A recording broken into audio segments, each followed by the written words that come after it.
Golden State Media Concepts Sci-Fi Podcast. Together we dive into the world of sci-fi and science fiction. From episodes of Star Trek, Star Wars, to The Walking Dead, Resident Evil, all the hot new science fiction movies from the back doors of Marvel or DC. The Golden State Media Concepts Sci-Fi Podcast. You'll never look at science fiction the same way again.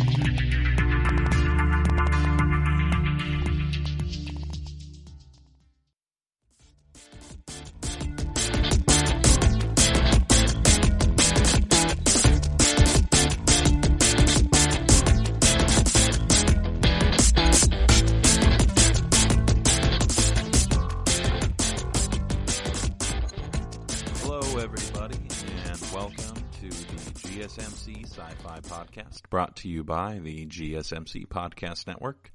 My name is Keith. I am your host for today for this science fiction podcast, and we, surprise, surprise, surprise, are talking about Hyperion. Yeah, I know. I've been doing a lot of content on Hyperion lately, and it's just so gosh darn good. I can't stop talking about it, unless there was something else that I wanted to talk about, like a good movie or something. Like one that I watched today. I mean, I guess I could talk about that, right? Yeah. Yeah, we'll talk about the movie. That's a joke. I was planning on talking about the movie the whole time. I hope that bit was hilarious. It'd be nice if I had, like, a co-host here so that I could, like, bounce this joke off of them. But instead, I just have to kind of, like, throw it out into the ether and be like, oh, hey, somebody think that I'm funny. And then hopefully the energy of your laughter reaches me through some sort of, like, karmic exchange, if that even exists. So, yeah. Anyway, I think I'm way funnier than I actually am. So today we're talking about a movie. It's on Amazon Prime. I think it's an Amazon original, if I remember correctly. It is called Vast of Night. It has gotten a little bit of hype lately, I guess. I found out about it from an article that I was reading on a website that I can't remember where I found it on, but I generally was just kind of intrigued at this kind of like period piece type film. The article was on Gizmodo, and it's considered a period sci-fi drama, and they basically are just waxing poetically about how awesome the movie is, and like how it came to be, and kind of like the backstory on how the script was written and things like that. So I'll kind of go over a little bit of that as well, but generally today we're just going to kind of be talking about the film. It is set in, I think, like ambiguously like the 1950s is what I would say. Based on actually earlier than the 50s. It would have to be earlier than the 50s. I'm going based off of the cars that they're driving around in the film. The cars that they're driving are probably, I mean, they could be early 50s, late 40s. I'd have to check the film wiki or what have you to see exactly when it's set. Basically, it's set in middle century United States in New Mexico. I don't think it's Roswell, but it's probably somewhere that's nearby. It's a science fiction movie. It's about aliens. So, the cinematography style is really great. I should summarize the movie before I get into the details. Basically the film follows two characters named Everett and Faith, I believe. I don't know why I can't remember her name all of a sudden. As they go through one evening. Actually, in the movie is about an hour and a half long, which is about the same length of a basketball game. So while they live in this small, sleepy town, and while everybody is at a basketball game, they are both forced to work their jobs. And Faith works as an operator at a switchboard, and Everett is a DJ at a local radio station.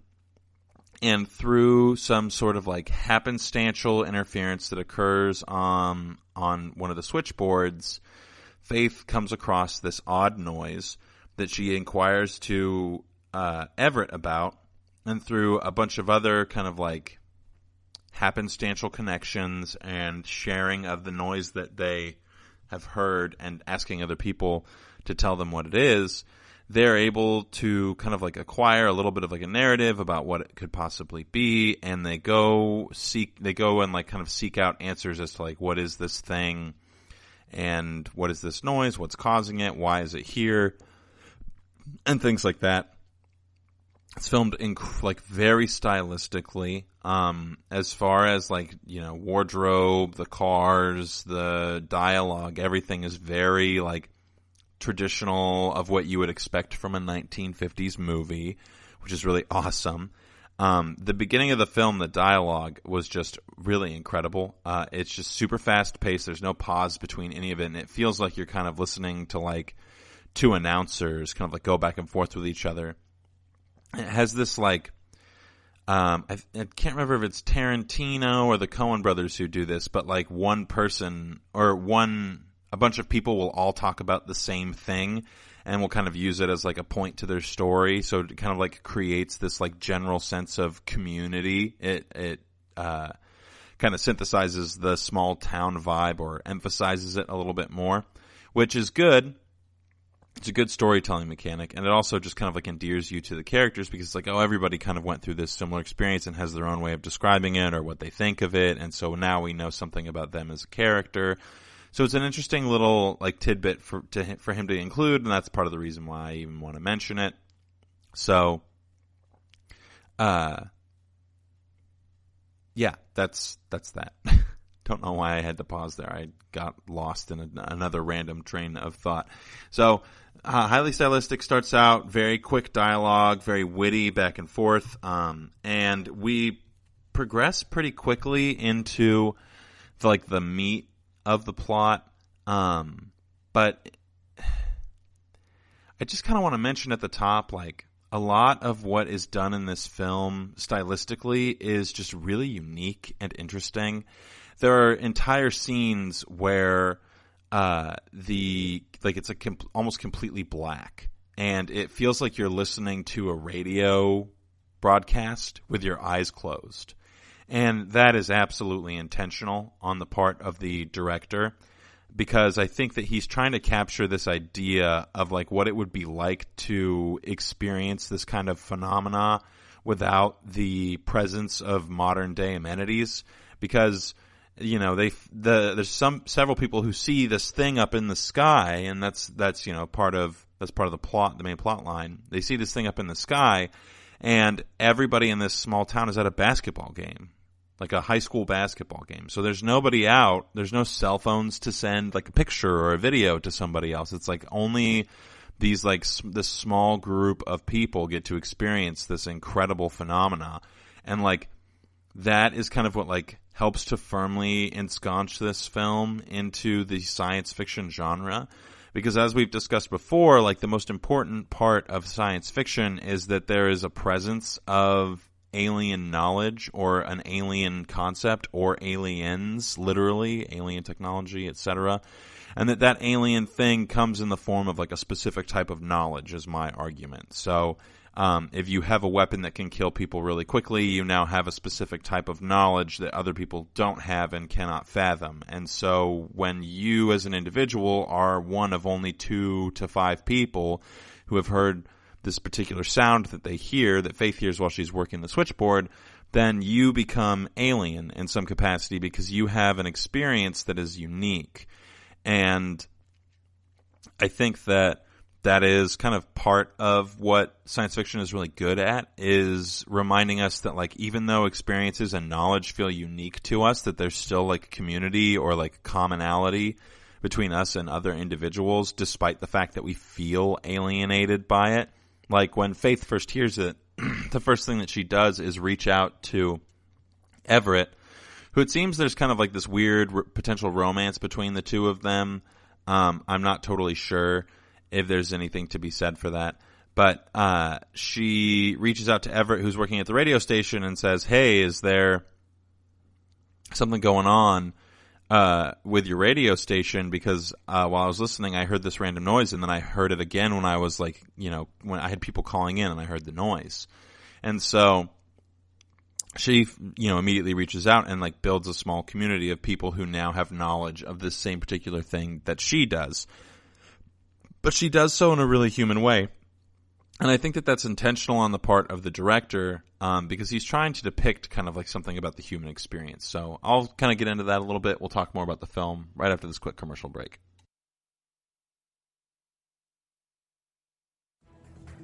Want to find out what movies to go see? Then check out the GSMC Movie Podcast. It's your ticket to the latest movies, whether it's a new blockbuster event, romantic, comedy, or action flick. This show has got it all covered. They talk some what to go see now. Don't bother. What's hot on Netflix and everything in between. That's gsmcpodcast.com/movie-podcast. When it's all about the movies, it has to be this new show. Don't forget to like them on Facebook and follow them on Twitter. Visit gsmcpodcast.com for more info.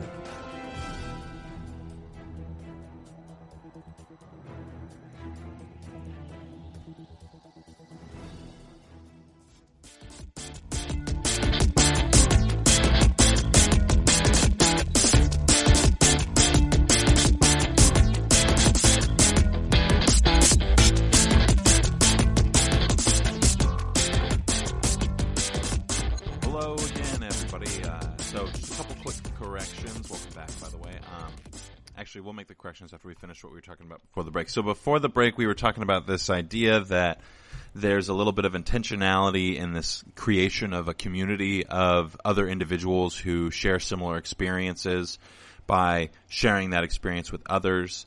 I think that Faye, whose name I said was Faith, I just looked it up to double check, in between putting the commercials in. And realized that the name is actually Faye, not Faith, and that the actress actually is a redhead, but in the film she looks blonde. So, cool. The things I guess. But the first thing that she does when she hears the sound is immediately go to another person. I think that is kind of like, it just feels very familiar. All of the characters in this movie, even characters who seem tertiary, are very accessible and very much part of the human experience. And a lot of, they're kind of portraying a specific part of the human experience that I think is, just the way that's handled is very poignant, and I appreciated it. So, I think that it makes sense that he would kind of have things do or run the way that they were running. So, the movie is directed by a gentleman of the name Andrew Patterson, who has not done anything else of worthy of note. He has a movie called Preppers and then a movie called Let There Be Zombies. I don't even know if they're full feature lengths, but I think this is his kind of like first stab at like really directing. And as far as like directorial style is concerned, I absolutely love 90% of what it is that he did. And I'm hoping that a lot of you will maybe like pause the podcast and go watch the movie and then come back to it, or watch the movie afterwards. Either way, if you've seen it or you haven't seen it, my point of the discussion is just to kind of point out things that like maybe you didn't notice or that you did, and you're like, was I crazy? Am I the only person who saw this? So it doesn't really matter if you've seen the film or not. The hope is just that like, we kind of create a space where we're all talking about the same thing or thinking about the same thing in an interesting way, or a way that makes us more engaged with the content. So if you notice these things too, cool. If you didn't, then here's a reason or something else for you to think about. So there are a lot of the shots in this movie are long shots. And what a long shot is, it's in the phrase. It's a shot that is longer than the average shot. It usually implies that there's like one take of a longer scene. And so there's this specific scene towards the beginning of the film, right when things kind of start to get rolling. And you'll notice that the film starts out with this like incredibly fast-paced dialogue where people are just like blah blah blah blah blah and blah blah blah blah blah blah blah blah. Oh, and a squirrel was chewing on the wire. Blah blah blah blah blah. Like it's just kind of like this weird back and forth of things about things that seemingly are like they don't mean anything, because like, oh yeah, everybody knows the story about the squirrel and the wire. Faye, like, you're literally the third person that we've heard it from, and Everett is this smooth-talking radio DJ who's smoking cigarettes the entire time that he's walking through the high school, because it's the 1950s, so that was okay. But we get that. And then once the film really starts going with like the science fiction elements of it, we get this super long scene of Faye working the switchboard that is done incredibly well. Just like the acting, the camera. The camera moves like slowly in on her as she goes back and forth, like answering calls and then calling people to see like, hey, have you heard this noise? Hey, have you heard this noise? And it it feels very like metaphorical of this idea of someone being like, hey, I found this thing out. Do you also know about this thing? Do you know about this thing? Am I crazy? Do you know about this thing?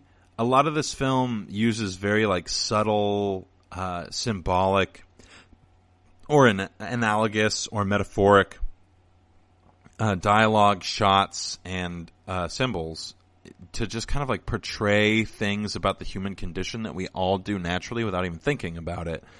Because, and in that way, it endears us to the characters more and gets us very invested into the outcome of the film, which is something that I found myself surprised about, was that I was very invested in what was going to happen to Faye and Everett throughout this movie.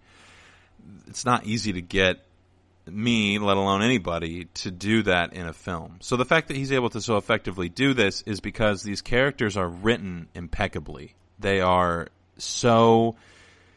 just feel so human, while still being like within the time period, reasonably within the time period of when they are being portrayed as having existed.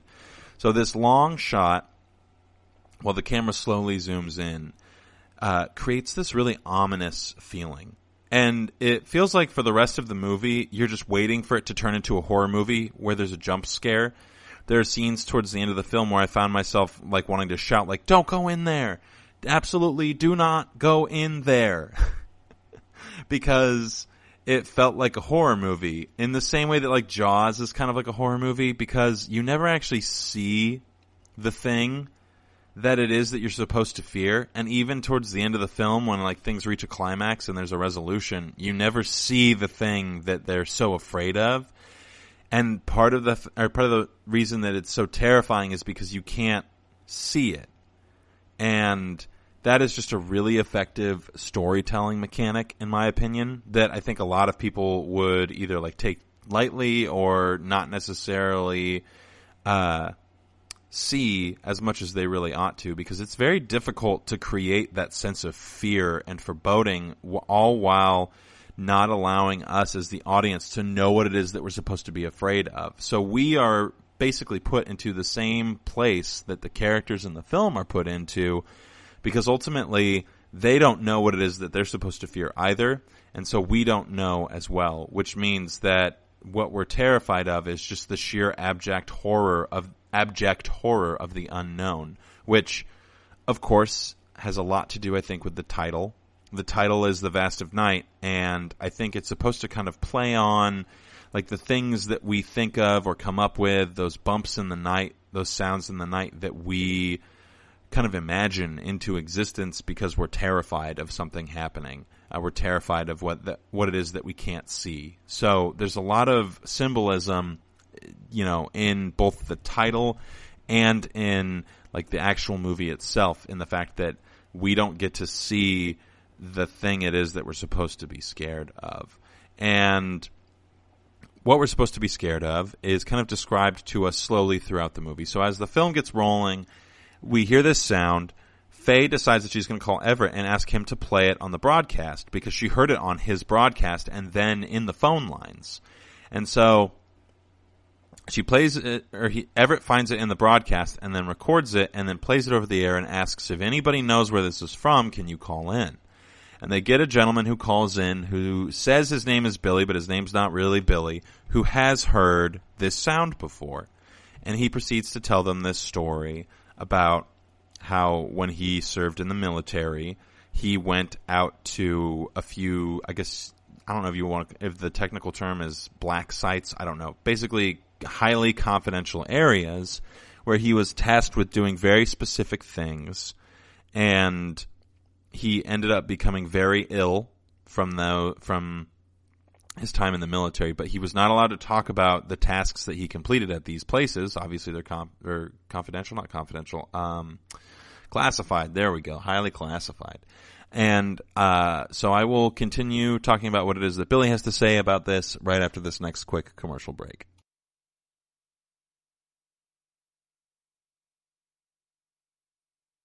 Tired of searching the vast jungle of podcasts? Now listen close and hear this out.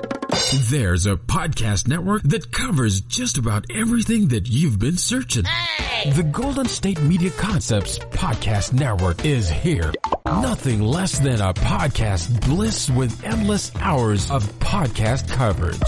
From news, sports, music, fashion, cooking, entertainment, fantasy, football, and so much more. So stop lurking around and go straight out to the Golden State Media Concepts Podcast Network. Guaranteed to fill that podcast itch.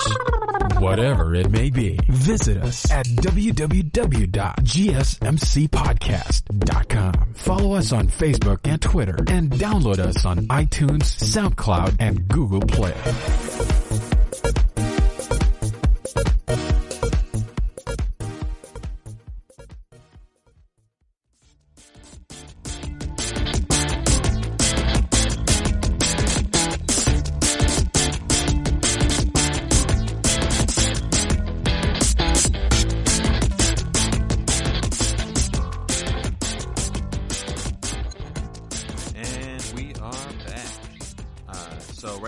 I was talking about what it is that Billy, the first person who is not Faye or Everett to have heard that noise, he's the first person to come into contact with Faye and Everett. He contacts them through the phone line, so he calls in and he gets put on the radio show. So he's talking on the radio about the experience that he had in the military, where he worked on these classified sites and basically just kind of did grunt labor. And as he was leaving those sites, the two times that he did that work, which they came and picked him up in the middle of the night and then took him to those sites. As he was doing the work there, as they were leaving, he heard that same noise over the speakers of like the airplane and the transport that he was riding in as he was leaving the site. And the further away he got, the more the noise faded. And he kind of reveals that the military was intentionally picking people of, minorities and of color, because in the 1950s, of course, no one's going to, or even 40s, depending on when this is actually based, no one is going to listen to the statements that those individuals have to make because of their heritage or the color of their skin, which, pick whichever way you want to phrase, because of prejudice and racism, which is not a politically charged statement in this case because it's literally exactly what they're trying to depict. So don't at me in the comments, please. That is, the textbook definition of the word. I'm not using it flagrantly. So Billy also expresses that sentiment to Everett, who, because he is young, of course, is depicted as being liberal, or liberal for his time, which is accurate, which I think is part of the reason why when they have that particular exchange, it actually really impacted me. Oftentimes, making statements like that feels just so political in films, or it feels kind of like pedantic in a way that kind of like alienates a lot of audience members. But in this particular film, because you're so invested in everybody who interacts with Faye and Everett, it actually really hurt to hear that. And I think that like part of the reason is because this is just objectively a good movie and the dialogue is written objectively well. So everyone feels very human. And when you can make that honest connection with other people, then there's something like profound and meaningful about that, and like beautiful beyond description that happens within that space. And I think that is one of the major themes in this movie, is this idea of connectivity. And I think that there's an intentionality behind selecting the time period at which this is being portrayed in, because there's a different kind of connectivity during this time period where everyone is kind of like connected, but it's through very, I don't know how I would want to phrase it. I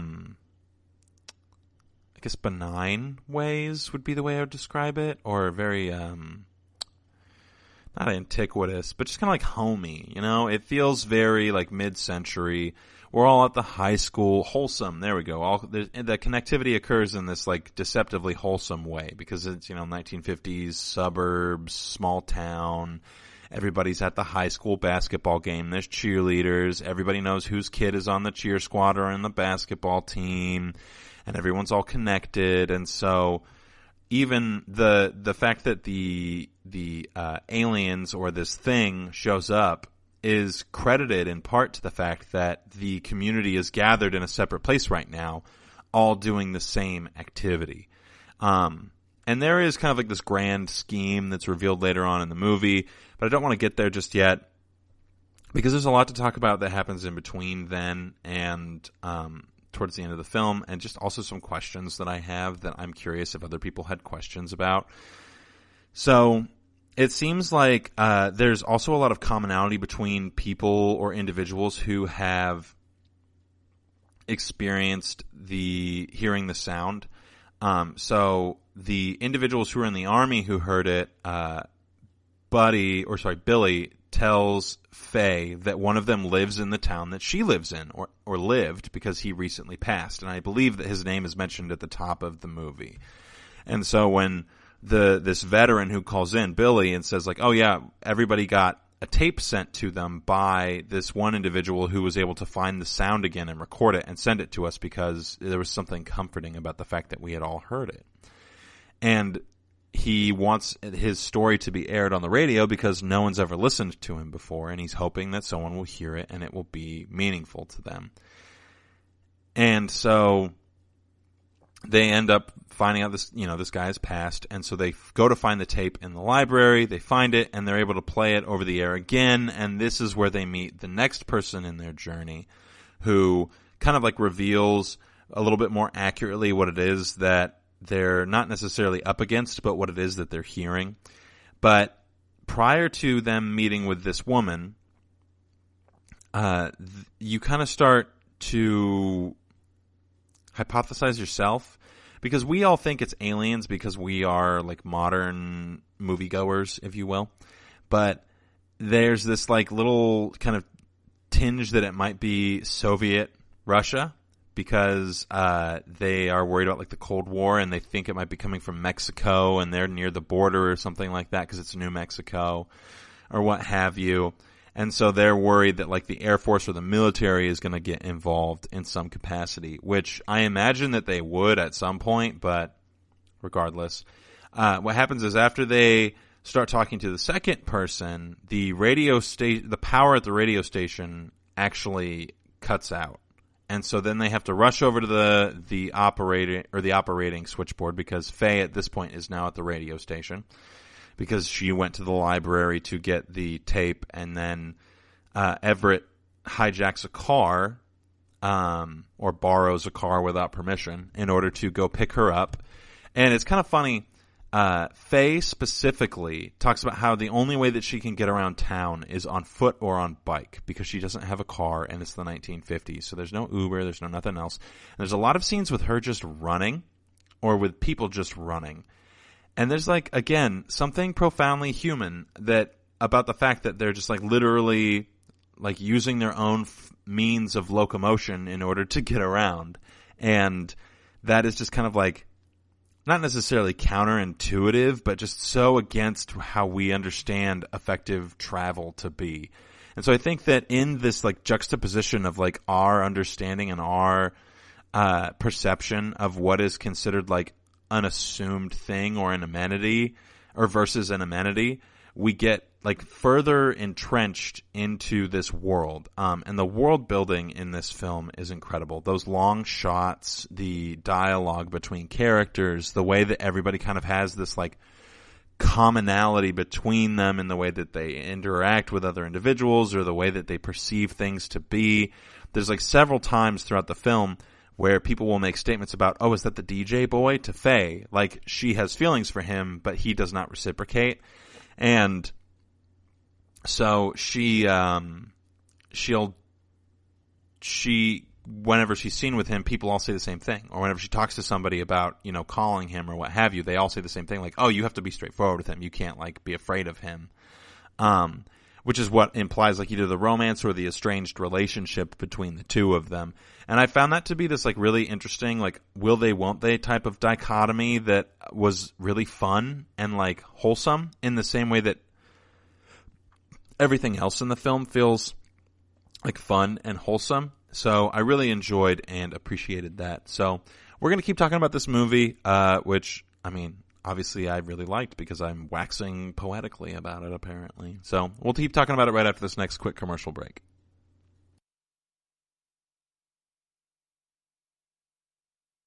Watching TV has changed over time. Streaming has become the new norm. That's why Golden State Media Concepts television podcast dives headfirst to the world of cord cutting. Want to be on the loop of what's hot in Netflix? Or if it's not a preference, what about original shows in Hulu? We've got you covered. Join us as we fill in the blank and talk about movies to stream and what show you should be binging. This is the Golden State Media Concepts television podcast.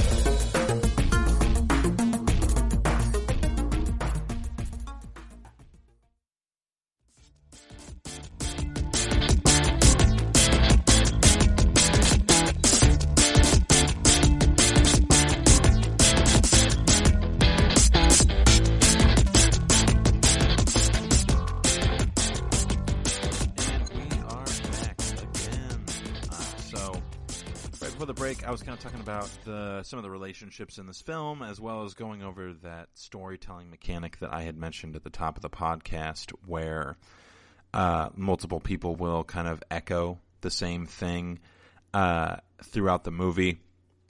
And it just kind of helps endear us to the setting and affirm certain aspects of the world building.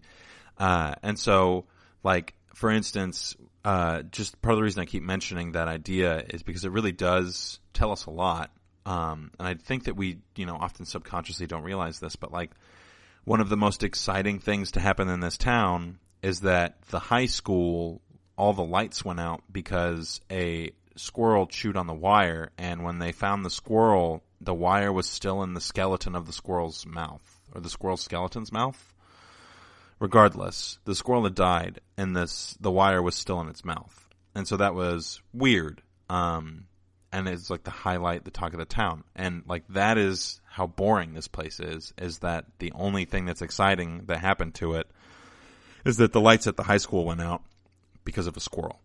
And so in echoing that sentiment several times over, we get to learn a ton about the type of individuals who live in this place. And we draw all sorts of subconscious inferences about everybody who lives there, because this is the thing that they're saying. We even draw subconscious inferences about the fact that they're repeating something we've already heard somebody else say, even though they, as a character, don't know that they're repeating it.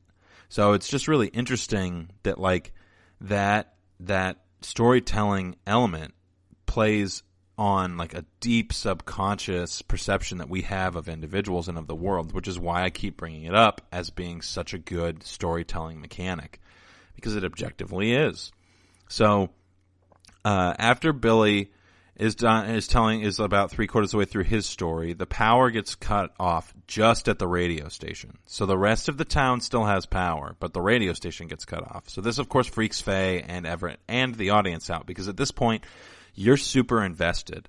And I started to be scared of the dark in this movie in a weird way, because every time they went to a black screen or there was a lot of darkness around the characters, it felt like there was this ominous presence of a thing that was beyond, not beyond understanding at first. At first, it's just kind of generally you're afraid of the dark. And again, symbolism for the title of the movie, which, probably intentional. Nine times out of 10 things like that are absolutely intentional.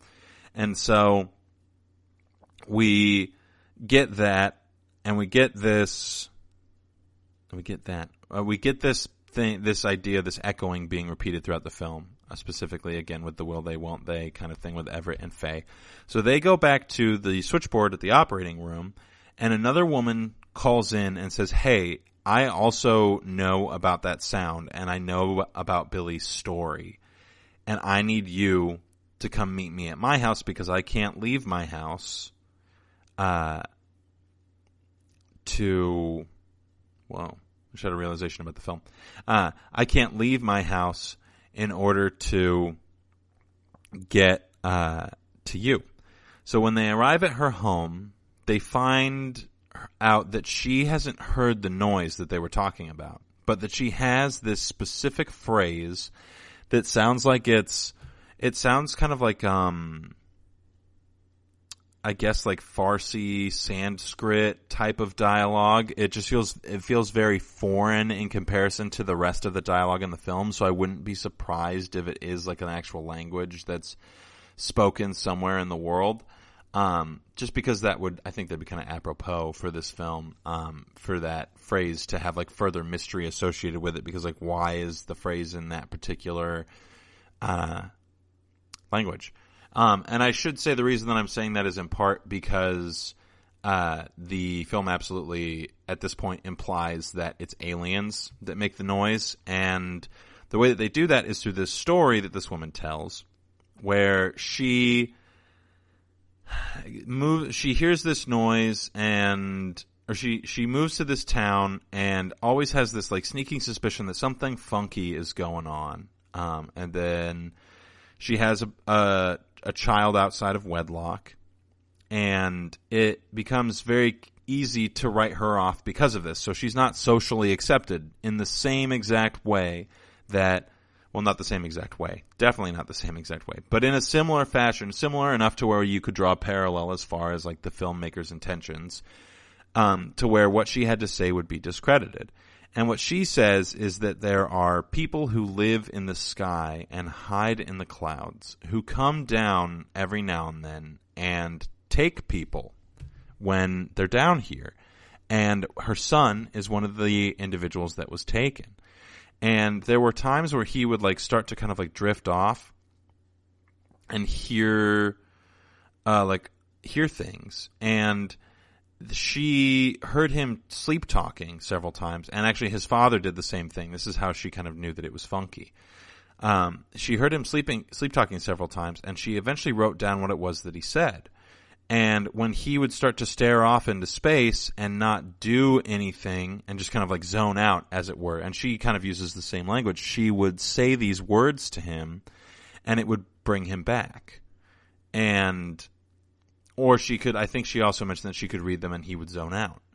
And so she kind of draws this conclusion that there is something communicating with her son that influences him in a certain way. Whether that's like malicious or not, she's not totally sure, but she generally has assumed that the people who live in the sky exist to sow discord throughout the human race and keep them turned against each other so that we won't find out about them. And that's where the film really kind of comes to a head as to why I thought it was so good, because that is just an incredible statement. That the individuals who possess knowledge outside of our own, who possess technology and power outside of what we can comprehend, because this is the 1950s and these are aliens who can communicate either telepathically or, this woman believes, through advanced radio waves. She believes that they weaponize humans against each other so that humans won't find out about them, which is just crazy because that kind of mirrors a lot of what happens in like general mythology. Individuals will prefer to become ignorant or prefer to squabble amongst themselves rather than solve problems, and so, or rather than like learn or become knowledgeable.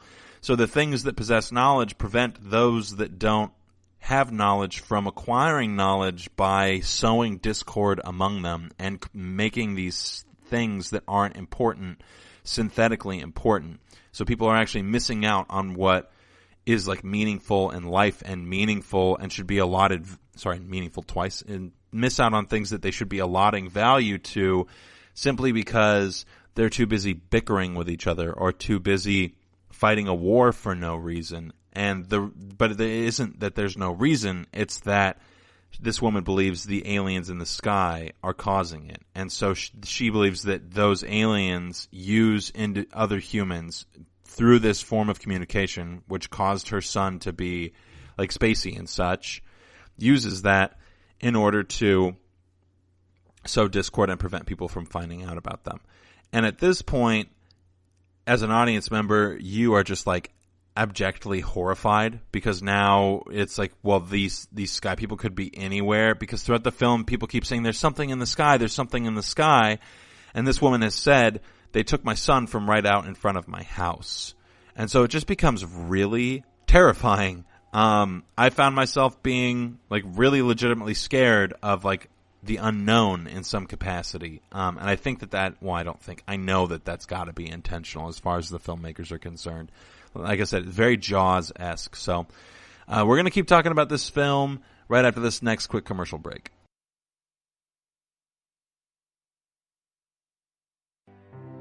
The GSMC Life and Happiness Podcast takes you on a journey of exploration. We'll discuss tried and true methods alongside the latest trends of how to best live your life to its fullest and happiest. From psychology to meditation, science to self-help books, the GSMC Life and Happiness Podcast will help you to discover what makes you happy and how you can live life being the best you possible. Download the GSMC Life and Happiness Podcast on iTunes, Stitcher, SoundCloud, Google Play, or anywhere you find podcasts. Just type GSMC in the search bar.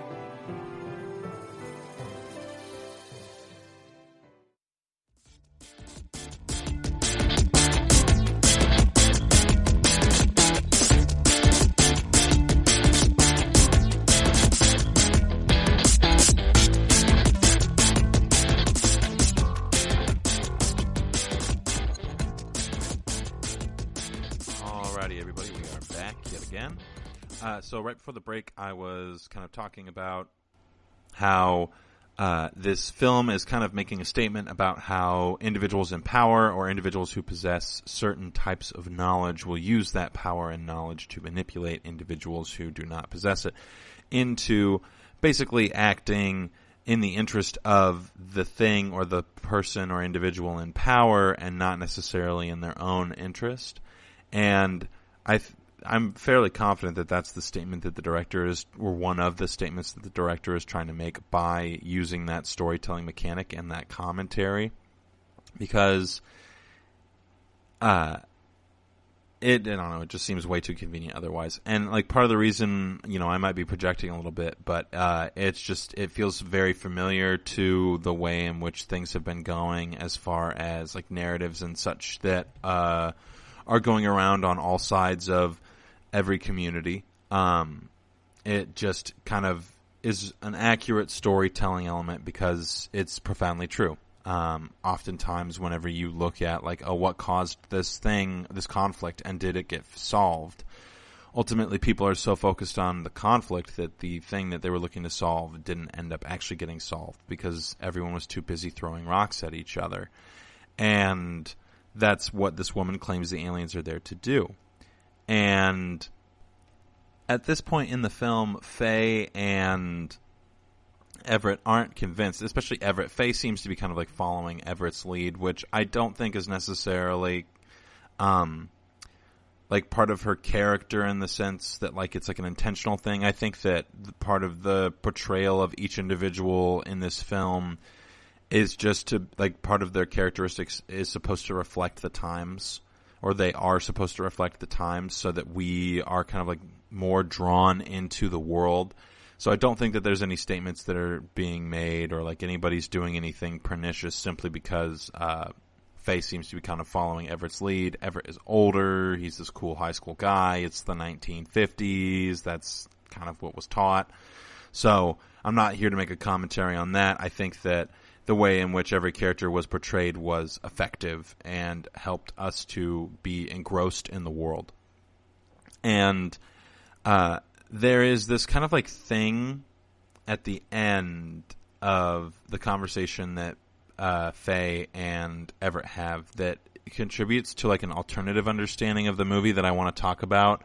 But first I want to summarize the film and the ending.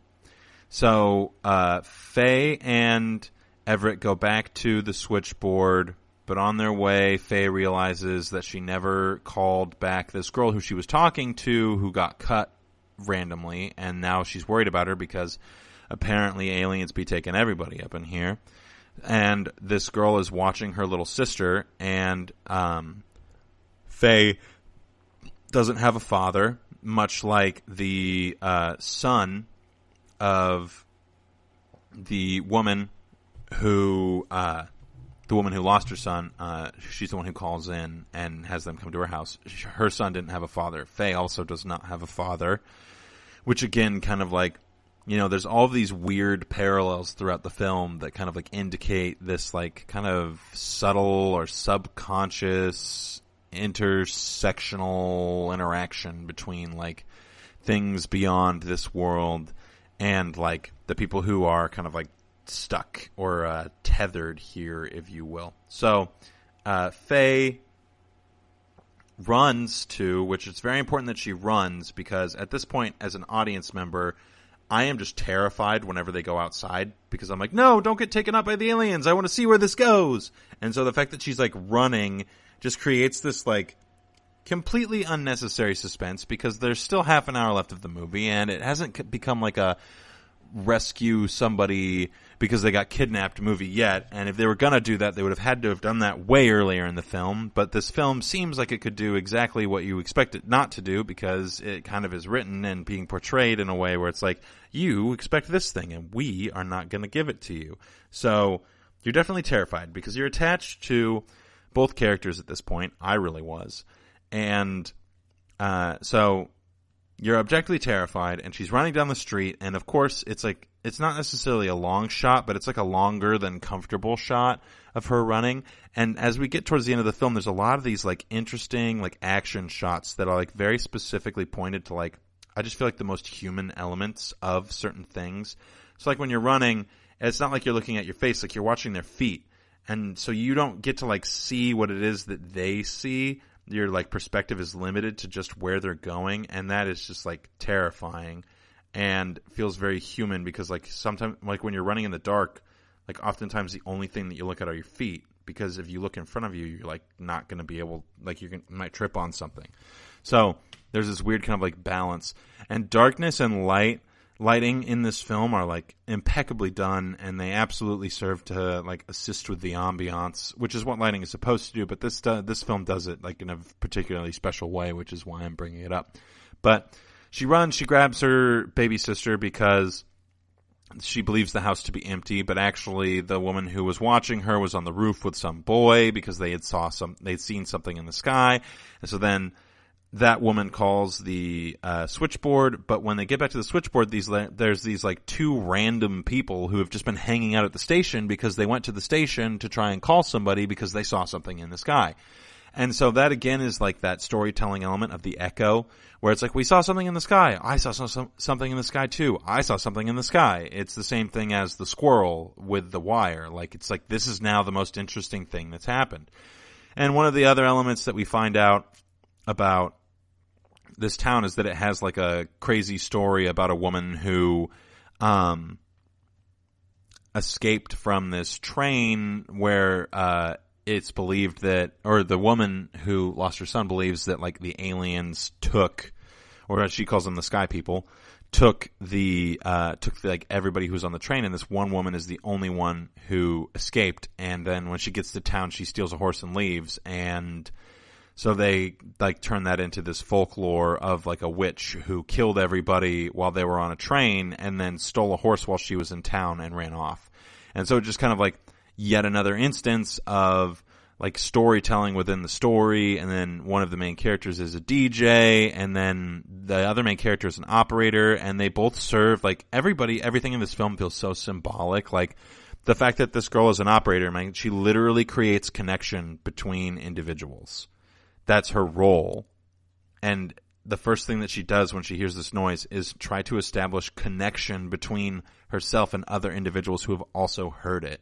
And so I really do think that the director is doing all of this intentionally, or at least the writers are, where there's an emphasis on the idea of like certain aspects of the human experience being very intrinsic to the human experience and being worthy of commentary.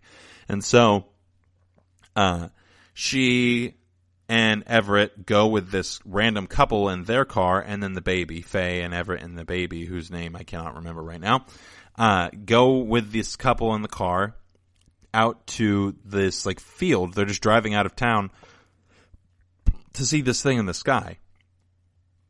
And while they're driving there, these people suddenly start to like zone out because Everett starts playing the tape where the woman is reading the words that she had given to him to read to people when they're zoning out. And so they start zoning out. They almost hit a truck. There's this incredibly terrifying scene where you think that the car crashed or something like that, and then no one can do anything about it.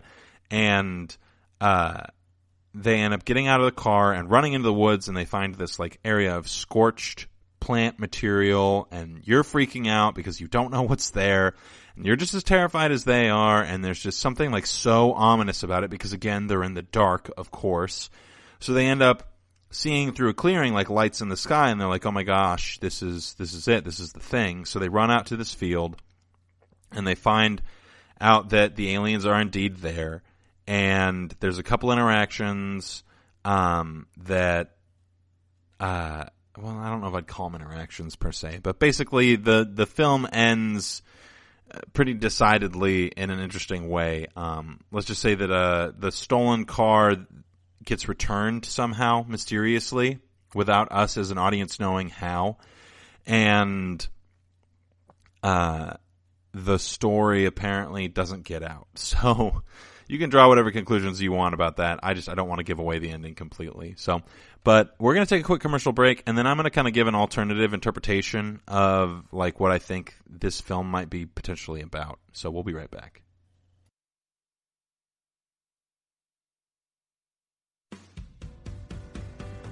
The Golden State Media Concepts Travel Podcast, the show that gives you advice on everything travel. We explore places you've always wanted to go, as well as giving tips for traveling in those places. We'll give you advice on the best sites for travel tips, information, and discounts. Join us as we travel the world, explore cultures, and meet new people. The Golden State Media Concepts Travel Podcast has got you covered. Download the GSMC Travel Podcast on iTunes, Stitcher, SoundCloud, Google Play, or anywhere you find podcasts. Just type GSMC in the search bar.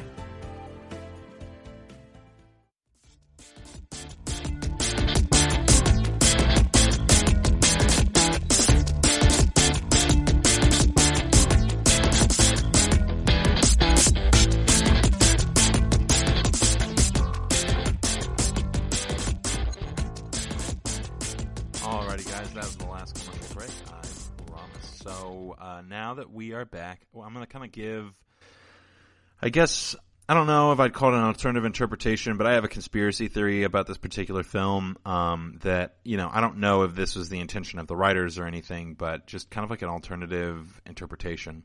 So when Faye and Everett are talking with the woman who tells them that she believes that there are sky people who are basically telling humans to be awful to each other so that they can remain hidden, and also probably like prevent us from advancing scientifically, which, you know, like if you you look at like the Roman Empire and like the Great Schism and all this stuff, like oftentimes what is it that separates human beings from advancement? It's petty squabbling about things that ultimately no one can really prove or also don't completely matter nearly as much as we think they do.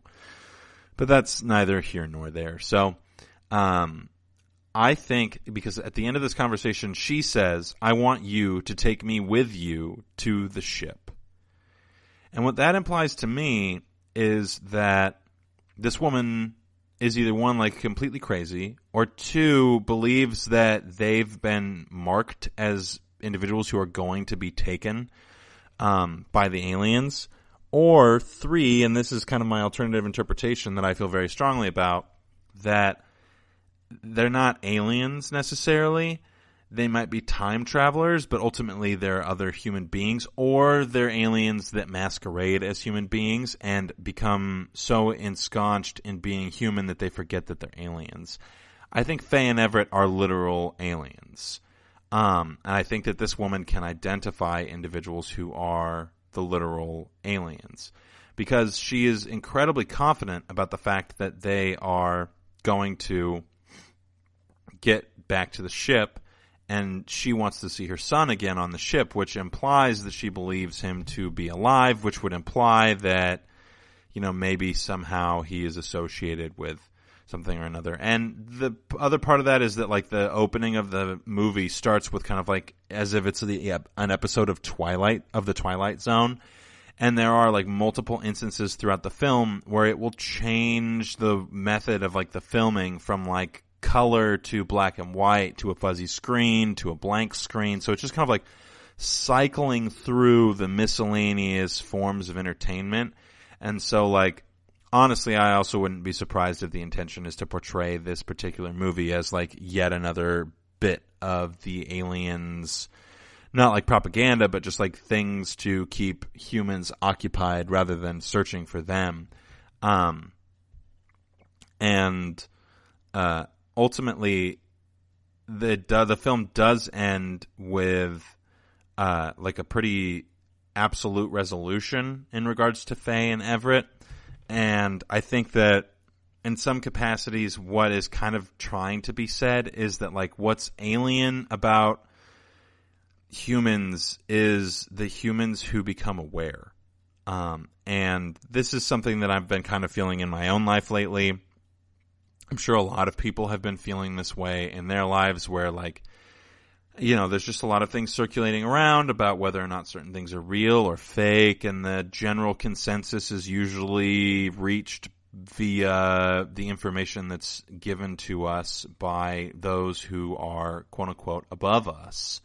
And we perceive the things things from above as having some sort of, like, insight or absolute wisdom or expertise. And so a number of us will draw conclusions about those particular things and not be mindful of where it is that they came from.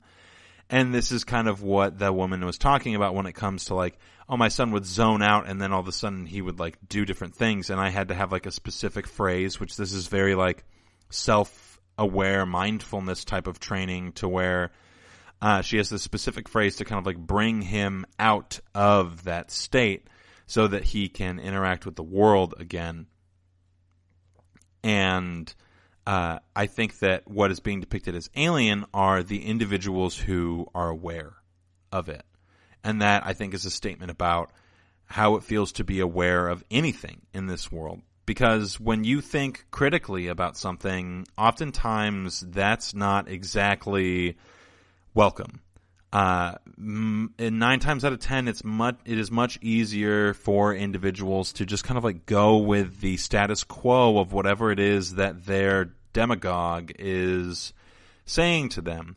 And that demagogue can be a news network, it can be a political figure, it can be anything or anyone. And those individuals ultimately exist to advance their own agendas, not the agenda of what's actually beneficial for everybody. And so the mindfulness that makes you alien is to realize that there is something above you that is interacting with you in a way that is trying to perpetuate a specific agenda that is not beneficial to you or to humanity. It's only beneficial to them. It's acting in selfishness.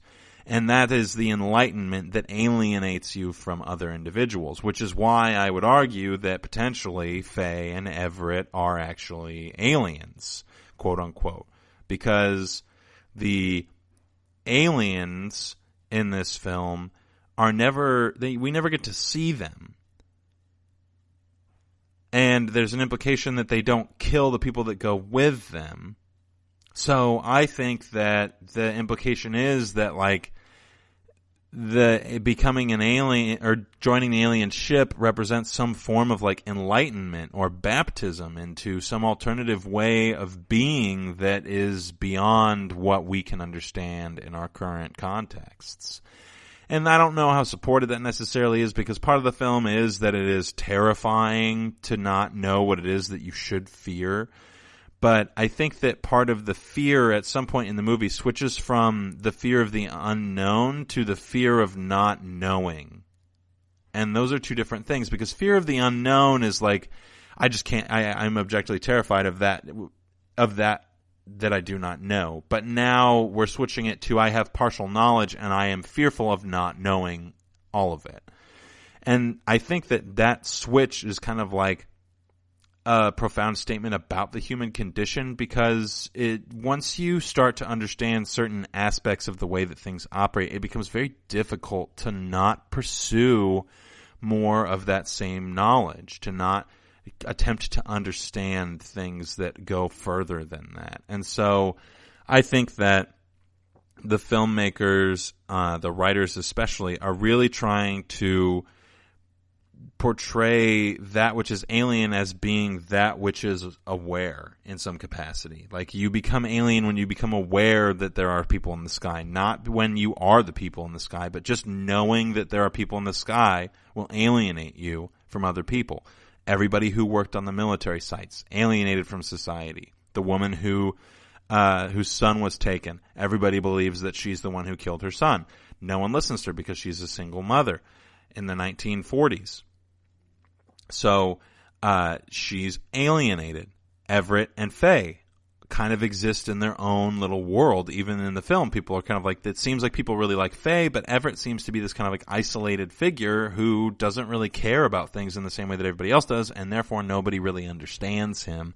And so that which is alien is them, ultimately. And which is why I think that the woman says, like, take me with you to your ship, or to the ship. Because she knows that they ultimately are enlightened in some capacity now. And because of their enlightenment, they can no longer exist in the same type of existence as everybody else. And whether you want to take that as like a storytelling element about the intrinsic truths of being a human being, or a storytelling element that is symbolic of some sort of religious understanding of the world, is up to you. I personally think that it's a very poignant commentary on the way in which people are interacting with the world now, because as individuals become equipped with more facts, there's an alienation that occurs when individuals draw conclusions that are counter to whatever the mainstream on every side of the story. When they draw conclusions that are counter to that, they are alienated from society because they exist in a world that is intrinsically different, and that difference is what is terrifying, and that difference is part of what is being portrayed in the abject terror that you experience as an audience member. So that's all I've got for today. Thanks you guys for watching. Definitely recommend this movie. Again, it's called The Vast of Night. It is on Amazon Prime. Go stream it. It's worth the hour and a half that it takes to watch it. I really enjoyed it. Leave your thoughts in the comments. Follow us on Twitter, Facebook. Follow the podcast, like and subscribe. Would love it if you left a 5-star review. Thank you so much for joining us. Everybody stay safe, well-informed, and yeah, have a good day.